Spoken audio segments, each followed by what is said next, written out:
छात्र, भारत में 1960 के दशक की अगर हम चर्चा करें तो ये काफी महत्वपूर्ण दशक रहा। 1962 में चीन का युद्ध हुआ जिसमें हम बुरी तरह पराजित हुए। 1965 में भारत पाकिस्तान का युद्ध हुआ जिसमें हम विजयी तो हुए लेकिन हमारी अर्थव्यवस्था पर इसका बहुत बुरा प्रभाव पड़ा। 1965 और 66 में बहुत सारे क्षेत्रों में सूखा आया जिससे खाद्यान्न की कमी हो गई। इस संकट से निपटने के लिए सरकार ने विश्व में कई देशों के साथ समझौते किए और खाद्यान्न उपलब्ध हुए, लेकिन उन समझौतों में जो शर्तें थी वो हमारी संप्रभुता को चुनौती देती थी। इसके अलावा उनके साथ आने वाले जो खरपतवार थे वो भी हमारी पर्यावरण को खासा नुकसान पहुंचा रहे थे। इसलिए कुछ न कुछ करना आवश्यक था। ऐसे में आशा की किरण बन के आई नॉर्मन बोरलॉग द्वारा मैक्सिको में ब्रिटिश रॉकफेलर फाउंडेशन स्कॉलरशिप पर एग्रो क्षेत्र में, कृषि क्षेत्र में किए गए अनुसंधान और खोज शोध किया उन्होंने। इस शोध का परिणाम यह हुआ कि HYV सीड्स यानी high yielding variety of seeds का निर्माण हुआ जो कि काफी उपज देते थे। इस उपज में 250% वृद्धि की संभावना थी।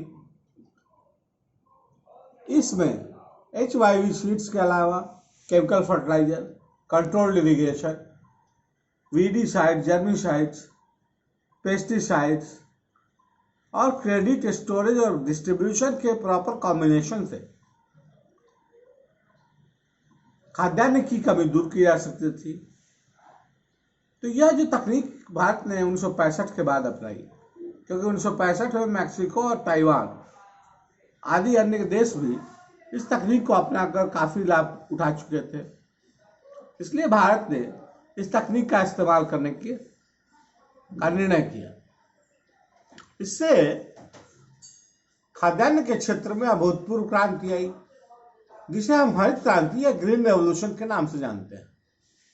हमारे यहाँ हमारे पाठ्यक्रम में द्वितीय पत्र में BA पार्ट 1 के द्वितीय पत्र में यह एक महत्वपूर्ण विषय है। इस विषय पर जो प्रश्न आते हैं उनका 3 हिस्सा होता है। पहला होता है आप हरित क्रांति से क्या समझते हैं, दूसरा है हरित क्रांति के क्या प्रभाव पड़े, और तीसरा है कि हम भविष्य में और क्या कर सकते हैं। इन तीनों हिस्सों की चर्चा आज मैं करूंगा। तो सबसे पहले मैं आपको ग्रीन रेवोल्यूशन यानी हरित क्रांति का तात्पर्य समझाऊंगा। जैसा कि मैंने कहा कि नॉर्मन बोरलॉग द्वारा किए गए शोध के परिणाम स्वरूप अधिक उपज देने वाले बीज, रासायनिक खाद, नियंत्रित सिंचाई, कीटनाशक, खरपतवार नाशक के माध्यम से भारत में जो अभूतपूर्व खाद्यान्नों के उत्पादन में वृद्धि हुई, उस वृद्धि का हम हरित क्रांति या ग्रीन रेवोल्यूशन के नाम से जानते हैं। अब हम ये जानेंगे कि इस क्रांति के प्रमुख अवयव क्या हैं। पहला है HYV सीड्स। ये जो पौधे हैं HYV सीड्स से तैयार किए गए और इनमें हैवी ग्रेन्स या भारी अन्न उत्पन्न होता था। ये पौधे ड्वार्फ वैरायटी के थे। इस पर चर्चा हम आगे करेंगे। रासायनिक खाद भी आवश्यक था, बिना उसके वांछित परिणाम नहीं हो सकते थे। यह तकनीक वर्षा आधारित क्षेत्रों के लिए नहीं थी। इसमें कृत्रिम सिंचाई साधन और नियंत्रित सिंचाई की आवश्यकता थी। ये पौधे लोकली डेवलप नहीं किए गए स्थानीय रूप से, अतः इनके साथ उत्पन्न होने वाले कीट पतंगों को भी खत्म करना जरूरी था। रासायनिक खाद का लाभ खरपतवार न उठा सके, इसलिए इसके लिए भी हर्बिसाइड्स और वीडिसाइड्स का प्रयोग किया गया। और अंत में मैं यह भी बता दूं कि इस तकनीक के साथ साथ क्रेडिट यानी साख, स्टोरेज यानी भंडारण, मार्केटिंग यानी विपणन और डिस्ट्रीब्यूशन यानी वितरण, इसकी भी आवश्यकता थी। अब एक एक करके हम इसकी चर्चा करेंगे। High yielding varieties of seeds, ये जो पौधे थे ये प्रकृति में तैयार किए गए थे।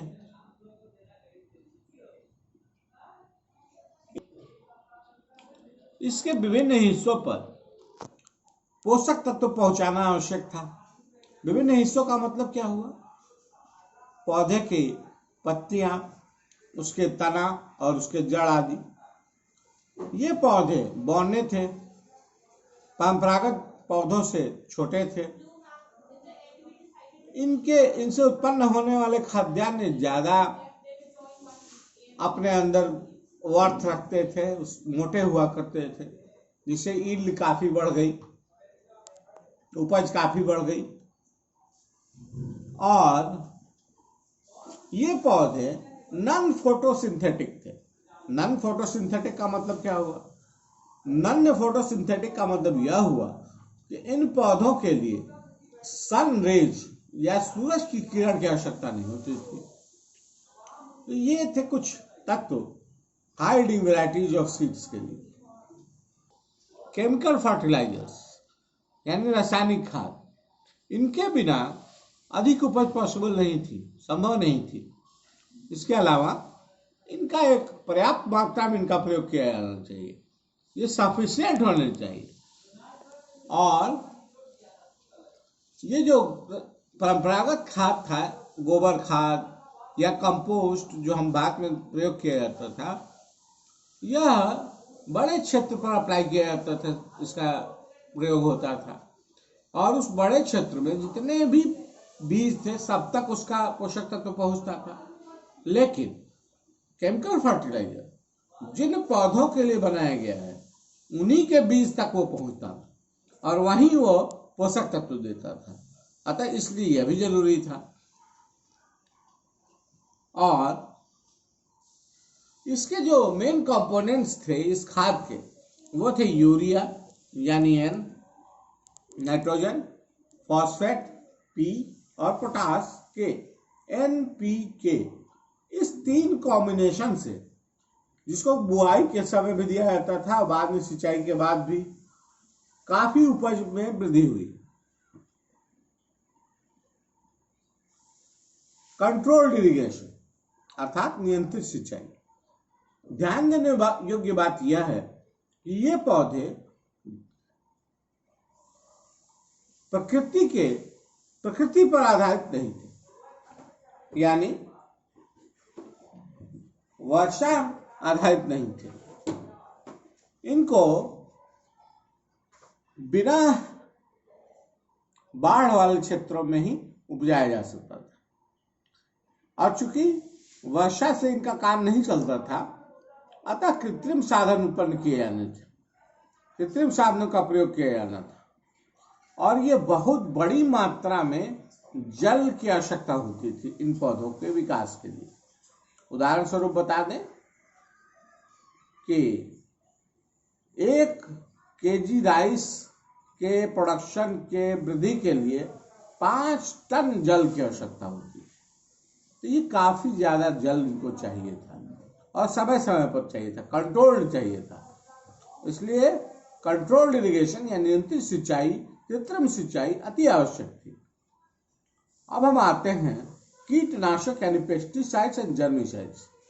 कीटनाशक का प्रयोग क्यों जरूरी था, यह जान लेना आवश्यक है, क्योंकि ये पौधे विदेशों में तैयार किए गए थे, अतः हमारी जलवायु से इनका अनुकूलन नहीं हो पाया था।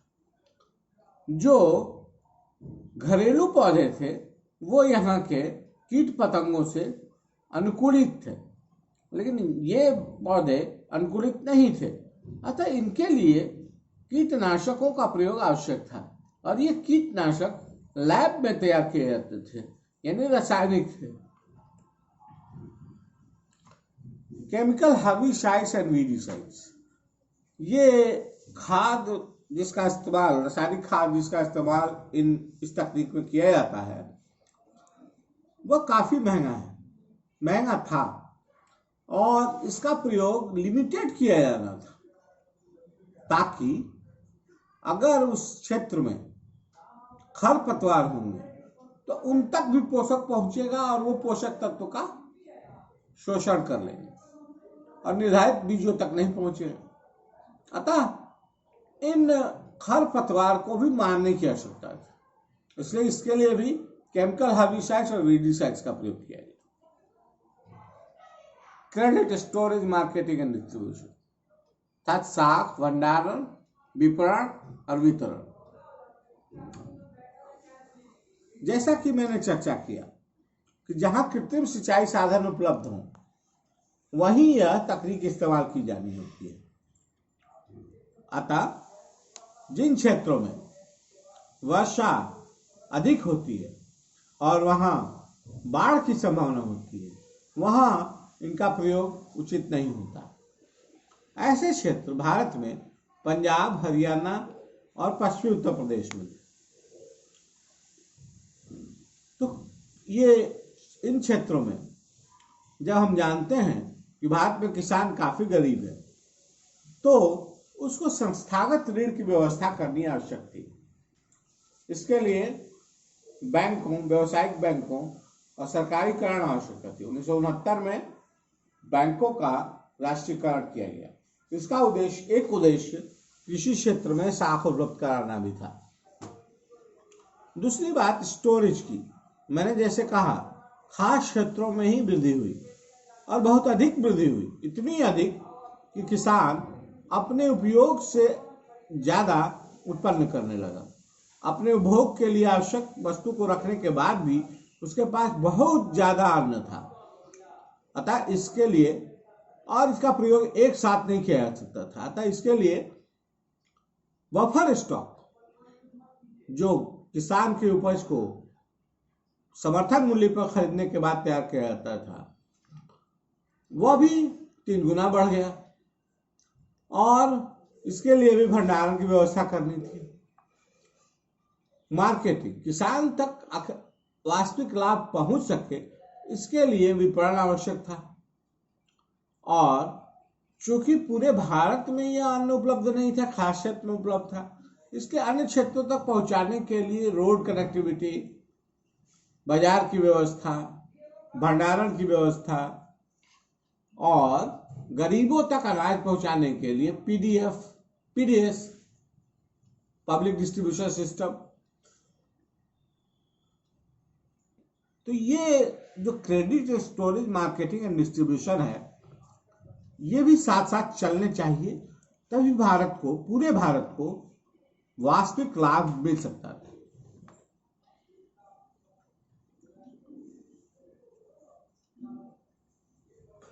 अब हम आते हैं प्रश्न के दूसरे भाग पर, अर्थात ग्रीन रेवोल्यूशन के प्रभाव, हरित क्रांति के प्रभाव। हरित क्रांति एक तरफ तो खाद्यान्नों के उत्पादन में अत्यंत वृद्धि की, दूसरी तरफ इसके कुछ दुष्परिणाम भी सामने आए। तो इन परिणामों की चर्चा करते समय हम 2 भाग इसके करेंगे। पहला है पॉजिटिव इम्पैक्ट्स, अर्थात सकारात्मक प्रभाव, और दूसरा है निगेटिव इम्पैक्ट्स, अर्थात नकारात्मक प्रभाव। पॉजिटिव इम्पैक्ट्स में अगर हम देखें तो पहली बात जो सामने आई वह है कि किसान के पास उत्पादकता में अत्यंत वृद्धि हुई और बहुत बड़ी मात्रा में उत्पादन होने लगा। जहां प्रथम पंचवर्षीय योजना के अंत पर हम 17 मिलियन टन खाद्यान्नों का उत्पादन कर सके थे, वहीं 2019 में 284.83 मीट्रिक टन का उत्पादन हुआ। इससे आप पता लग सकता है कि भारत में करीब 8-9 गुना खाद्यान्न के उत्पादन में वृद्धि हुई। ये बहुत सुखद परिणाम था। दूसरी बात, किसान चूंकि अपने कंजम्पशन, अपने उपभोग से ज्यादा अतिरेक सरप्लस पैदा करता है, अतः मूल्यों के स्थिरीकरण के लिए और बाढ़ और सूखे से निपटने के लिए तथा किसान को उचित मूल्य देने के लिए बफर स्टॉक का निर्माण किया गया, यानी संचित भंडार। इससे हम सेल्फ रिलायंट बन गए, अर्थात आत्मनिर्भर बन गए। आत्मनिर्भरता का मतलब यह नहीं हुआ कि हम खाद्य के लिए सुरक्षित हो गए। इसके अन्य पहलू है। कभी खाद्य सुरक्षा की चर्चा करते समय मैं आपसे इस विषय पर बात करूंगा, लेकिन हमारे पास फिजिकल एक्सेसिबिलिटी अर्थात भौतिक अन्न की उपलब्धता हो गई। अब सबको मिला नहीं मिला, कोई खरीद पाया नहीं खरीद पाया, ये अलग विषय है। इसकी चर्चा हम करेंगे जब कृषि नीति की चर्चा करने लगेंगे, तब करेंगे। दूसरा जो पॉइंट था, जैसा कि मैंने आपको हिंट दिया अभी, कि चूंकि हमारे पास बफर स्टॉक था, अतः अन्न की कमी के दिनों में हम उसका प्रयोग करते थे। अन्न का जब अधिक उत्पादन होता था तो किसान को कम दाम न मिले, इसलिए सरकार समर्थन मूल्य पर अनाज खरीदती है। तो हमारे पास अब साधन थे जिससे हम खाद्यान्नों के मूल्यों को नियंत्रित कर सकते थे। तो हमने खाद्यान्न के मूल्यों को स्थिर कर दिया। आगे है फार्मर्स इनकम, यानी कृषकों के आय में अभूतपूर्व वृद्धि हुई। जिन किसानों ने हरित क्रांति का इस्तेमाल किया और जिनका माल बाजार तक पहुंच सका, वो काफी फायदा उठा ले गए। इसके अलावा जब किसानों की आय बढ़ी तो उन क्षेत्रों में लगने वाले इंडस्ट्रियल संयंत्र या इंडस्ट्रियल फैक्ट्रीज आदि बनने लगी और वहां मांग भी बढ़ गई। इसलिए इंडस्ट्री का भी विकास हुआ, उद्योगों का भी विकास हुआ। आपको बता दूं मैं कि 1% अगर कृषक अपनी अनाज की प्रोडक्टिविटी में वृद्धि करता है तो 0.5% औद्योगिक विकास बढ़ जाता है। यह एक स्टडी है भारत में। इसके अलावा इन सभी कारणों से रोजगार में भी वृद्धि हुई। अब आते हैं नकारात्मक प्रभावों पे। नकारात्मक प्रभावों को हम 2 भाग में बांट लेते हैं। पहला है सोशियो इकोनॉमिक इम्पैक्ट्स, अर्थात सामाजिक आर्थिक प्रभाव। हमारे समाज, हमारी अर्थव्यवस्था पर क्या प्रभाव पड़ा, इसकी चर्चा हम करेंगे। दूसरा है इकोलॉजिकल इम्पैक्ट्स, अर्थात पारिस्थितिकी प्रभाव। जलवायु पर क्या प्रभाव पड़ा, हमारे वातावरण पर, पर्यावरण पर क्या प्रभाव पड़ा, हमारी पारिस्थितिकी कैसी रही, इसकी चर्चा हम इकोलॉजिकल इम्पैक्ट्स में करेंगे। इकोलॉजिकल इम्पैक्ट्स के 2 हिस्से हम करेंगे। क्रिटिकल इकोलॉजिकल इम्पैक्ट्स, यानी महत्वपूर्ण जो मतभेदपूर्ण जो पहलू है, जिसमें हम क्रिटिकल इम्पैक्ट्स की बात करेंगे। दूसरा है toxic level in food chain, हमारा फूड चेन, खाद्य श्रृंखला दूषित हो गई हमारी, ऐसी अवस्था, इसकी भी बात करेंगे। Socio economic impacts. Socio economic impacts में पहला है इंटरपर्सनल डिस्पैरिटी या इनइक्वालिटी। जिन किसानों ने जो सक्षम थे, HYV seeds, chemical fertiliser, controlled irrigation, pesticide, germicide, herbicide, weedicide का प्रयोग किया बाजार से खरीद के, उनकी आय तो बहुत बढ़ गई। लेकिन जो नहीं कर सके, पहले से ही गरीब थे, वो और गरीब हो गए। तात्पर्य कि अमीर और अमीर होता गया और गरीब होता गया। इस प्रकार से रूरल क्षेत्रों में, ग्रामीण क्षेत्रों में एक आय की असमानता पैदा हो गई। इसके अलावा जैसा कि मैंने कहा, यह तकनीक मुख्य रूप से कृत्रिम सिंचाई साधनों वाले प्रदेशों में ही हो सकती है। इसलिए पंजाब, हरियाणा, पश्चिमी उत्तर प्रदेश, तमिलनाडु और महाराष्ट्र काफी आगे बढ़ गए, लेकिन बिहार, उड़ीसा, राजस्थान, यूपी, जो पूर्वी यूपी था, पूर्वी उत्तर प्रदेश, वो पिछड़ गए। यानी हमारे देश में एक तरह की क्षेत्रीय असंतुलन पैदा हो गया। अब चूंकि क्षेत्रीय असंतुलन पैदा हो गया, जिन क्षेत्रों में किसानों को आय नहीं थी, रोजगार नहीं था, उन क्षेत्रों से जिन क्षेत्रों में खेती अधिक होती थी, वहां पलायन होने लगा। उदाहरण स्वरूप मैं आपको एक डाटा देना चाहूंगा कि बिहार में ग्रामीण क्षेत्रों में करीब 50% ऐसे हाउस होल्ड हैं, घर हैं, जहां कोई ना कोई राज्य के बाहर रहता है। इतनी बड़ी संख्या में जनसंख्या विभिन्न राज्यों को पलायन करती है। इसका कारण कहीं ना कहीं हरित क्रांति द्वारा पड़ने वाले सामाजिक आर्थिक प्रभाव ही हैं। अब हम आते हैं जलवायु पर पड़ने वाले प्रभाव की तरफ। पहला जो प्रभाव पड़ा वह था कि हमारी भूमि की उर्वरा शक्ति, सॉइल फर्टिलिटी बीइंग डिग्रेडेड, उसमें कमी आ गई, क्योंकि रासायनिक खादों के प्रयोग से अधिकाधिक पोषक तत्वों का दोहन कर लिया गया। यानी पोषक तत्व जमीन में बचे ही नहीं। इसलिए यह एक महत्वपूर्ण प्रभाव था जिस पर ध्यान देने की आवश्यकता थी। दूसरा था, चूंकि कृत्रिम सिंचाई साधनों का प्रयोग किया जा रहा था, तो भूमिगत जल का प्रयोग किया जा रहा था। भूमिगत जल जितना खींचा गया ऊपर, उतना ही भूमिगत जल का जो स्तर था, वाटर टेबल जो था, वो नीचे चला गया और जल का संकट उत्पन्न हो गया। यह संकट बहुत भयंकर है। आने वाले दिनों में इसका बहुत बड़ा परिणाम और बहुत बड़ा खामियाजा हमको भुगतना पड़ेगा। तीसरा है, जलवायु परिवर्तित होने लगी। ये HYV सीड्स कुछ खास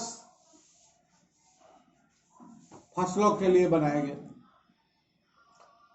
बहुत सारे जर्म्स, पेस्ट, हर्ब्स और वीड्स जो जलवायु के लिए आवश्यक थे, उनका लोप हो गया। इसका भी दुष्परिणाम झेलना पड़ेगा। पॉल्यूशन बढ़ गया।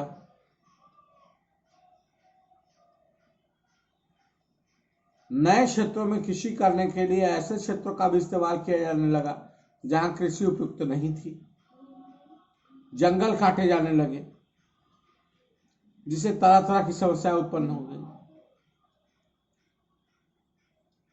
चूंकि जंगल काट दिए गए, इसलिए जानवर नए क्षेत्रों में पलायित हो गए और जंगलों पर ज्यादा असर पड़ने लगा, ज्यादा उनका शोषण होने लगा। एक अध्ययन के अनुसार भारत में बकरी और भेड़ इसके खाने के लायक चारा उपलब्ध नहीं है। और अंतिम बता दें आपको, toxic level in food chain. हमारा जो फूड चेन था, उसमें रासायनिक खाद, पेस्टिसाइड, हर्बिसाइड आदि शामिल हो गए। इसलिए हमारा जो खाद्यान्न श्रृंखला थी हमारी, वही दूषित हो गई, टॉक्सिक हो गई।